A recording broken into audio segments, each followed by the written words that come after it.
ನಮಸ್ಕಾರ ಫ್ರೆಂಡ್ಸ್, ನಾನು ಶ್ವೇತಾ ರಾಜೇಂದ್ರನ್ ಮಾತಾಡ್ತಾ ಇರೋದು ಲಕ್ಷ್ಮಿತಾ ರಾಯರ ಮಗಳು ಕನ್ನಡ ಯೂಟ್ಯೂಬ್ ಚಾನಲ್ಗೆ ತಮ್ಮೆಲ್ಲರಿಗೂ ಆತ್ಮೀಯವಾದ ಸ್ವಾಗತ.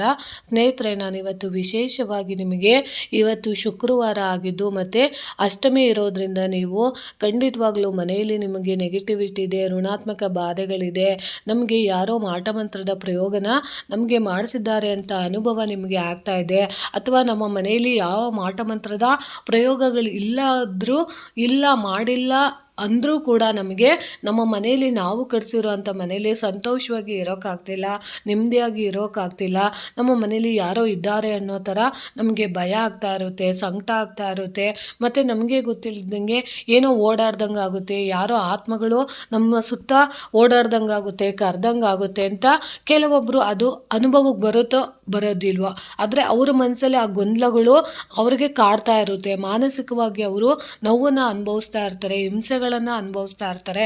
ಮತ್ತು ಅಕ್ಕಪಕ್ಕದವರು, ನೆರೆಹೊರೆಯವರು ನಮ್ಮ ಎದುರಿಗೆ ತುಂಬ ಚೆನ್ನಾಗಿದ್ದು ಅಕ್ಕಪಕ್ಕದವರು ನಮಗೆ ಗೊತ್ತಿಲ್ದಿದಂಗೆ ನಮ್ಮ ಮನೆಯಲ್ಲಿರೋಂಥ ಸದಸ್ಯರ ವಿರುದ್ಧ ನಮ್ಮ ಮಕ್ಕಳ ಮದುವೆ ಆಗಬಾರ್ದು, ನಮ್ಮ ಮನೆಯಲ್ಲಿ ಯಾವುದೇ ರೀತಿಯ ಅಭಿವೃದ್ಧಿ ಕೆಲಸಗಳಾಗಬಾರ್ದು ಅಂತ ಕೆಲವೊಬ್ಬರು ಮಾಟ ಮಂತ್ರ, ವಾಮಾಚಾರ, ಅದು ಇದು ಎಲ್ಲ ಮಾಡಿಸಿರ್ತಾರೆ. ಅಂಥದ್ದೆಲ್ಲ ಹೋಗಬೇಕು ಅಂತ ಅಂದ್ಕೊಂಡಿರೋ ಅಂಥವ್ರು ಇವತ್ತಿನ ದಿನ ನೀವು ಅಷ್ಟಮಿ ದಿನ ನೀವು ಮಾಡಬೇಕಾಗಿರೋ ಅದು ಸಂಜೆ ಸಮಯದಲ್ಲಿ ನೀವು ಅಥವಾ ರಾತ್ರಿ ಸಮಯದಲ್ಲಿ ನೀವು ಮಾಡೋವಂಥ ಒಂದು ವಿಶೇಷವಾದ ಒಂದು ಪುಟ್ಟ ಉಪಾಯನ ಹೇಳ್ಕೊಡ್ತೀನಿ. ಅದನ್ನು ಖಂಡಿತವಾಗ್ಲೂ ತಿಂಗಳಲ್ಲಿ 2 ದಿನ ಮಾಡ್ಕೊಳ್ಳಿ. ನೋಡಿ ಸ್ನೇಹಿತರೆ, ಇದನ್ನು ಬಂದು ಅಷ್ಟಮಿ ದಿನಗಳಲ್ಲಿ ಮಾಡ್ಕೊಬೇಕಾಗುತ್ತೆ, ಇಲ್ಲ ಅಂದರೆ ಅಮಾವಾಸ್ಯೆಯ ದಿನಗಳಲ್ಲಿ ನೀವು ಮಾಡ್ಕೊಬೇಕಾಗುತ್ತೆ.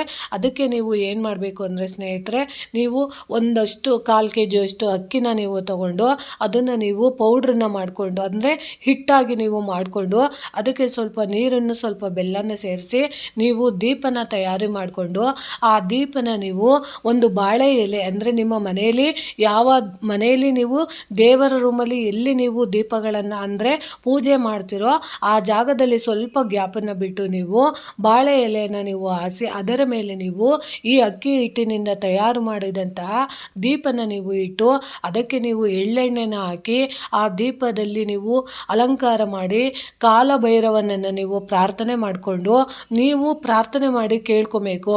ನಮ್ಮ ಮನೇಲಿ ಏನಾದರೂ ನೆಗೆಟಿವಿಟಿ ಅಂದರೆ ಋಣಾತ್ಮಕ ಬಾಧೆಗಳಿದ್ದರೆ ಅದೆಲ್ಲ ನಮಗೆ ಗೊತ್ತಾಗೋ ಥರ ನೀವು ಮಾಡಿ ಅಂತ ನೀವು ಕಾಲಭೈರವನ ಅಷ್ಟಕಗಳನ್ನು ನೀವು ಅಷ್ಟೋತ್ತರಗಳನ್ನು ನೀವು ಆ ದೀಪದ ಮುಂದೆ ಓದೋದ್ರಿಂದ ಖಂಡಿತವಾಗ್ಲೂ ನಿಮಗೆ ಗೊತ್ತಿಲ್ಲದಂಗೆ ಯಾರಾದರೂ ನಿಮಗೆ ಮಾಟಮಂತ್ರದ ಪ್ರಯೋಗಗಳನ್ನು ಮಾಡಿಸಿದ್ರೆ ಅವರ ಹೆಸರುಗಳು ನಿಮಗೆ ಗೊತ್ತಿಲ್ಲದಿದ್ದಲೇ ಯಾರೋ ಒಬ್ಬರ ಬಾಯಲ್ಲಿ ಪದೇ ಪದೇ ಆ ಹೆಸರುಗಳು ಬರೋ ಅಂಥದ್ದು, ಆ ವ್ಯಕ್ತಿಗಳು ಪದೇ ಪದೇ ನಿಮ್ಮ ಕನಸಿನಲ್ಲಿ ಕಾಣಿಸಿಕೊಳ್ಳೋ ಅಂಥದ್ದು, ಅಥವಾ ಅವರಿಗೆ ನಿಮಗೆ ಗೊತ್ತಿಲ್ಲದಂಗೆ ಅವರಿಗೆ ಹುಷಾರಿಲ್ದಂಗೆ ಆಗೋ ಅಂಥದ್ದು, ಅಥವಾ ಅವರು ಗೊತ್ತಿಲ್ಲದಿದ್ದಂಗೆ ಅವ್ರಿಗೆ ಏನೋ ಒಂದು ದೊಡ್ಡ ಸಮಸ್ಯೆಗಳು ಕಾಡೋಕ್ಕೆ ಶುರುವಾಗುತ್ತೆ. ಆವಾಗ ನೀವು ಅರ್ಥ ಮಾಡ್ಕೊಬೇಕು, ನಮ್ಮ ಮನೆಯಲ್ಲಿ ಯಾರೋ ಈ ರೀತಿ ಮಾಟಮಂತ್ರದ ಪ್ರಯೋಗಗಳನ್ನು ಮಾಡಿದ್ದಾರೆ ಅಂತ.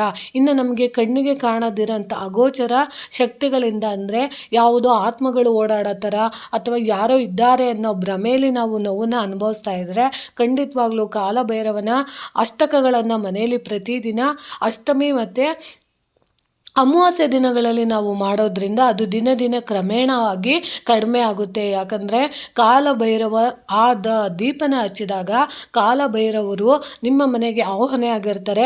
ಅಂಥ ಸಮಯದಲ್ಲಿ ಅವರು ಅಂತಹ ನೆಗೆಟಿವಿಟಿ ಇದ್ದರೆ, ಅಂತಹ ಅಗೋಚರ ಶಕ್ತಿಗಳ ತರಂಗಗಳು ನಿಮ್ಮ ಮನೆ ಒಳಗಡೆ ಇದ್ದರೆ ಅದನ್ನೆಲ್ಲ ನಶಿಸಿ ಹೋಗೋದಕ್ಕೆ ಅವರು ಖಂಡಿತವಾಗ್ಲೂ ಕಾಲಭೈರವರು ನಿಮ್ಮ ಮನೆಗೆ ಬಂದು ಅದನ್ನೆಲ್ಲ ಹೋಗಲಾಡಿಸೋವಂಥ ಪ್ರಯತ್ನನ ಖಂಡಿತವಾಗ್ಲೂ ಮಾಡ್ತಾರೆ. ಅಷ್ಟು ಶಕ್ತಿ ಇರುತ್ತೆ.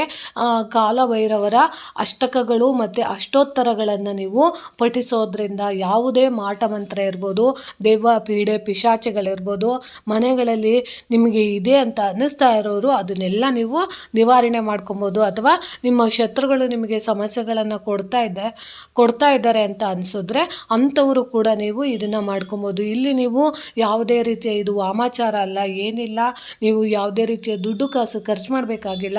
ಮನೆಯಲ್ಲಿರುವಂಥ ಒಂದಿಷ್ಟು ಅಕ್ಕಿ ಹಿಟ್ಟಿನಿಂದ ನಾವು ಒಂದು ಬಾಳೆ ಎಲೆಯ ಮೇಲೆ ದೀಪನ ಹಚ್ಚಿ ನಾವು ಬೇಡ್ಕೊಳ್ಳೋದ್ರಿಂದ ಖಂಡಿತವಾಗ್ಲೂ ನಮಗೆ ಯಾವುದೋ ಒಂದು ರೀತಿಯ ಮಾನಸಿಕ ಕಿರಿಕಿರಿ ಆಗ್ತಿದ್ರೆ ಅಥವಾ ಸಂಕಟಗಳಾಗ್ತಿದ್ರೆ, ನೋವುಗಳಾಗ್ತಿದ್ರೆ ಅದೆಲ್ಲ ನಿವಾರಣೆ ಆಗೋದಕ್ಕೆ ಈ ದೀಪ ತುಂಬಾ ಅನುಕೂಲ ಮಾಡಿಕೊಡುತ್ತೆ. ಅದಕ್ಕೆ ದೀಪಕ್ಕೆ ನೀವು ಸ್ವಲ್ಪ ಅರಿಶಿನ ಕುಂಕುಮ ಎಲ್ಲ ಇಟ್ಟು ದೇವರ ಮುಂದೆ ನೀವು ಶುದ್ಧ ಮನಸ್ಸಿನಿಂದ ಕಾಲಭೈರವನಿಗೆ ದೀಪ ಹಚ್ಚಿದ್ದೆ ಆದರೆ ಅದರಲ್ಲೂ ನೀವು ಬಾಳೆ ಎಲೆಯ ಮೇಲೇ ಹಚ್ಚಬೇಕು ಈ ದೀಪನ. ಅದು ನಿಮಗೆ ನೆನಪಿರಲಿ. ಅದನ್ನು ನೀವು ಮಾಡುವಂಥ ಪ್ರಯತ್ನನೇ ಇವತ್ತಿನ ದಿನ ಮಾಡಿಕೊಡಿ ಅಂತ ತಿಳಿಸ್ತಾ ಇದ್ದೀನಿ. ಸ್ನೇಹಿತರೆ, ಈ ಮಾಹಿತಿ ನಿಮಗೆ ಇಷ್ಟ ಆಗಿದೆ ಅನ್ಕೊತೀನಿ. ಪ್ರೀತಿಯ ಧನ್ಯವಾದಗಳು ಸ್ನೇಹಿತರೆ.